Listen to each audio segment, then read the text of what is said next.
Nagaland and Assam State Foundation Day celebration in Bhavan, Tamil Nadu.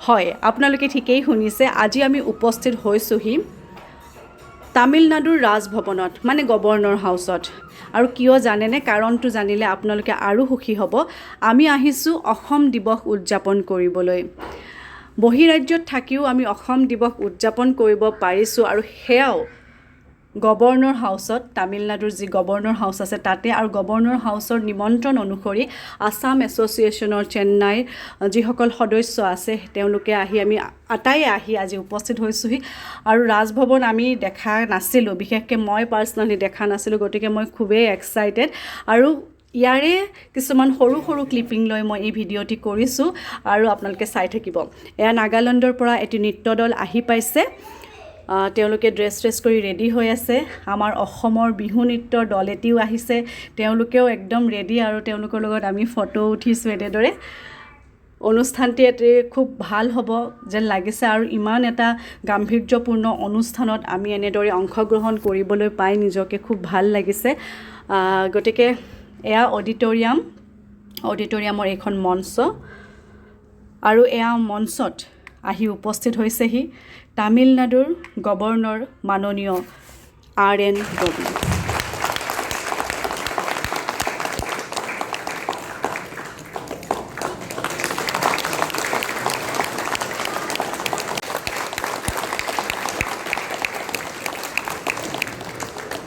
presented by Thiru Devan Juloy, Vice President of Assam Association, Chennai.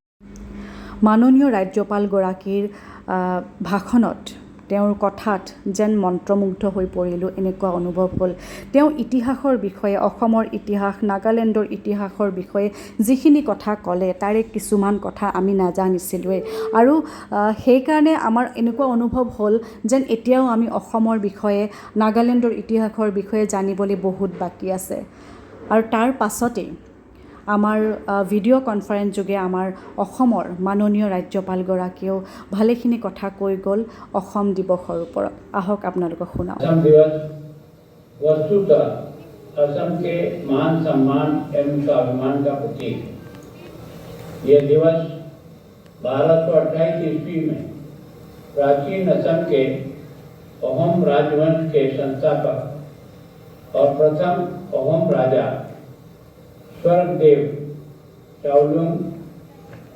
Sukapha के असम की याद में मनाया जाता है लगभग 6 शताब्दियों के अपने उल्लेखनीय शासन के दौरान अहोम ने वीरता और अपनी मातृभूमि के प्रति समर्पण का उत्कृष्ट प्रदर्शन किया उन्होंने আৰু ইয়াৰ পাছতেই সাংস্কৃতিক অনুষ্ঠানৰ আৰম্ভ হ'ল আৰু এয়া নাগা ৱাৰিয়ৰ ডান্স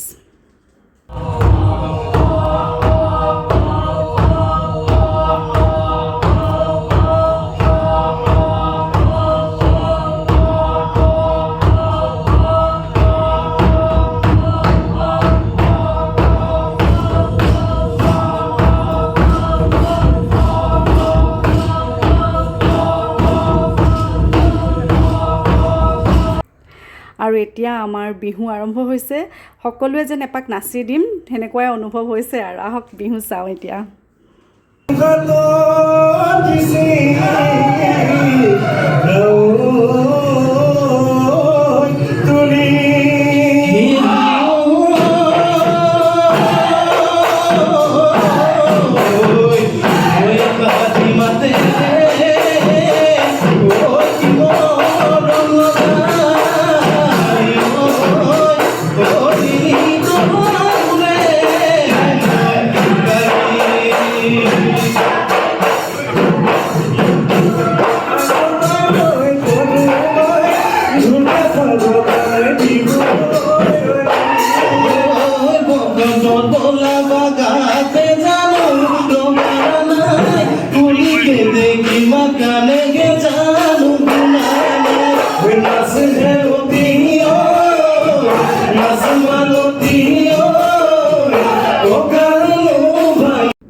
বহিৰাজ্যত বিহু চোৱাৰ মাদকতাই বেলেগ, খুবেই প্ৰাউড ফিল হয়।